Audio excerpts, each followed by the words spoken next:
আমরা কিন্তু কলকাতা থেকে শপিং করে চলে এসেছি শ্রীরামপুর লাবণীতে, মানে শপিং মলে।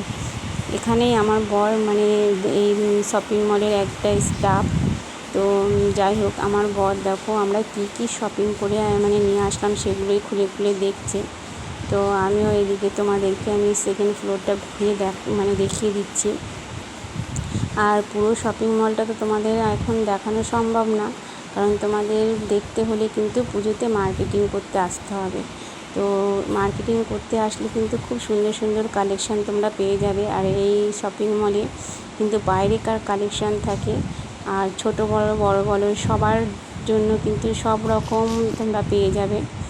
তো শাড়ি থেকে শুরু করে বাচ্চাদের বলো, সব রকম সব কিছু পাবে। তো আমরা কিন্তু পুজোয় বলো বা বিয়েবাড়ি বলো জামা কাপড়ের মানে শপিং করলে কিন্তু আমরা লাবণীতেই চলে যাই। তো যাই হোক, দেখো আমরা কী শপিং করলাম সেটাই তোমাদের সঙ্গে শেয়ার করব। তো আমি দুটো ব্লাউজ নিলাম, আমার যা দুটো ব্লাউজ নিয়েছে।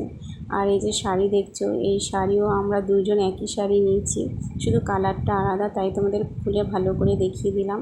আর শাড়িগুলো তো তোমরা দেখে বুঝতেই পারছো কতটা সুন্দর। তো এই শাড়িটা দেখে তো তোমাদেরকে আর বলতেই হবে না, তোমরা নিশ্চয়ই দেখে বুঝতে পারছো শাড়ির মানে কালারটা, আর মানে কতটা যে মানে গ্লেজি ছিল। তো বিয়েবাড়ির মানে বিয়েবাড়িতে পরার মতো কিন্তু শাড়িটা অসাধারণ। তো যে দেখেছে সেই কিন্তু বলছে যে শাড়িটা খুব সুন্দর হয়েছে। আর ব্লাউজ পিসটা তোমরা দেখো, ব্লাউজ পিসটায় কিন্তু পেছনের দিকে সুন্দর কাজ করা ছিল।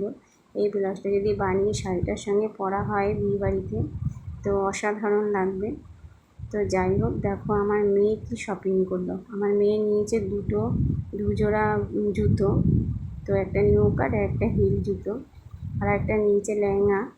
তো আমি নিয়েছি একটা ট্যান রিমুভ করার জন্য ফেস প্যাক, আর একটা নিয়েছি পারফিউম। তো ফেস প্যাকটা নিয়েছি, বুঝতেই পারছো বিয়েবাড়ির জন্য একটু স্কিনটাকে গ্লো করতে হবে। তো আমার কিন্তু মার্কেটিং এখনও শেষ হয়নি। আর আমি আরও কী শপিং করবো সেটা দেখতে হলে কিন্তু তোমাদের ভিডিওগুলো দেখতে হবে। তো আজকে এই পর্যন্তই, টাটা।